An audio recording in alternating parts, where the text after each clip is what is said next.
Fight fans, anyone that gave a shit about UFC going to Rio for the second time, which I thought I didn't. I really thought I didn't care until the uh, the day of the event, which is today. Uh, it's 1:36. Yeah, I believe they fought. I think they're like an hour ahead of us or something. So they fought like uh, an hour ahead, I guess, of us. So whatever they were fighting in the middle of the night. Um, Jose Aldo knocks out Mendes. I knew that was going to happen. I don't know how. Bleacher Report's one of my favorite. I'm subscribed and I look forward to getting their emails. And they're like the new champion is going to be Chad Mendes. Put a few bucks on Chad Mendes. That's a quote from there. Put a few bucks on Chad Mendes when Uriah Faber went 5 rounds with the guy. And I mean, Lord knows how he took those leg kicks, but he took them and kept coming. You know, he fought with 2 broken hands with Mike Brown, but those leg kicks were nasty. Um, the best fight of the night, I believe, it was the best. It was the best fight of the night. I thought for sure after the first like 30 seconds, especially with this guy Anthony Johnson coming in 11 pounds overweight. For 11 pounds, that hasn't happened. I can't ever recall that happening, not once. 11 pounds, and he had trouble making welterweight with on a few occasions. I know with Yoshida, he knocked him out in the first round, but he was way overweight. Some other guy beat him up, and he was way overweight. And it just like doesn't seem to bother the guy.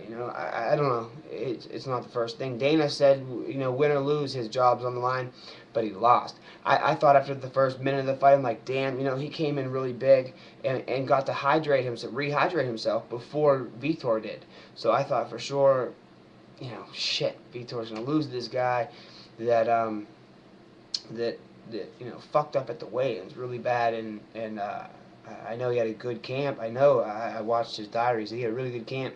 However, Vitor trained with GSP and all that stuff. So I had it like when it came up when they did the tail of the tape. I said it's dead even. It's dead even. I don't know who's gonna win this fight because he came in so heavy. He got to rehydrate before Vitor did, and Vitor took the fight as long as he wasn't above 205, which he wasn't. He was 203 and a half, so he was damn close. And he took Vitor down and beat up his eye real bad.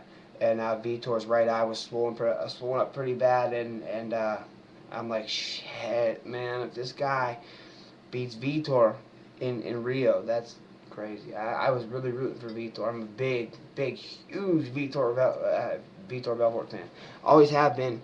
I remember being too young to even rent UFC from a place here in Pittsburgh called Hollywood Video. They used to have this.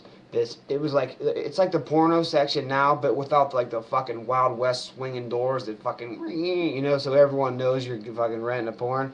It wasn't like that, but it was in the back, and we had to like kind of sneak and just duck our heads and go back there to look at the UFC VHSs. And back then it was Tank Abbott and Hoist Gracie and Vitor, and Tito wasn't even around yet. So yeah, it was just basically those two were like the heroes of Ultimate Fighting, and what mixed martial arts now. But back then it was style versus style, and I was a huge Tank fan, but Vitor always fascinated me, and the fact that he's 34 years old right now, and his next opponent's already set. It's going to be Vanderlei, and yeah, he's going to beat Vanderlei. There's no doubt in my mind. He's going to beat Vanderlei. No doubt in my mind. And you want to make a bet? Any takers? He's going to beat Vanderlei still, but no doubt he'll beat him in retirement. But especially after tonight, he couldn't stay on his feet for the first minute. He got wrestled down by Anthony Johnson and beat up. I think he got taken down not once but twice. The second time he got taken down, he got beat up pretty bad in his right eye. Couldn't see. He looked pretty swollen. Even after the win, he got close to the camera and his eye was pretty swollen and bruised. And Anthony looked much bigger than Vitor, and he gassed out within 3 minutes of the first round.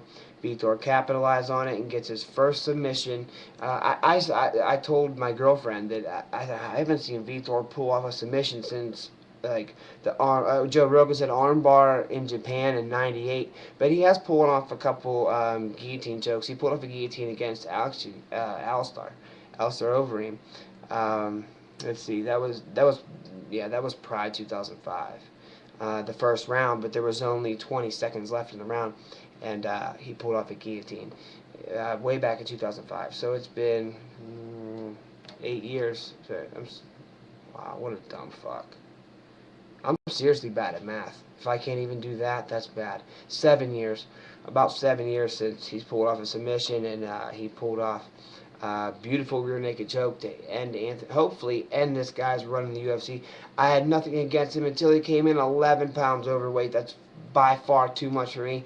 As far as Chad Money Mendes and Jose Aldo, I knew that was going to go down bad. By the way, sorry I fucked up house.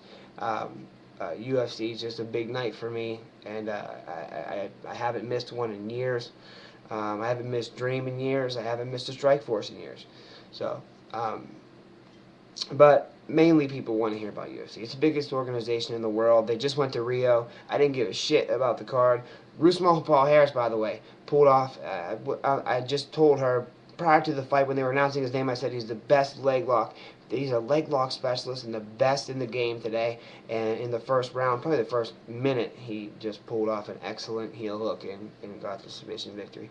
Again, just like before, it was all Brazilians that beat the Americans except for Mike Quicksand Pyle with the knockout. So, cheers everybody. Hope you enjoyed it. Sorry about the knockout, Chad. I saw that coming. I mean, I just saw it coming. I didn't see any way for Chad Mendes to beat Jose Aldo. I didn't see any way. So hats off to Vitor Belfort, and I hope you guys all enjoy the fights.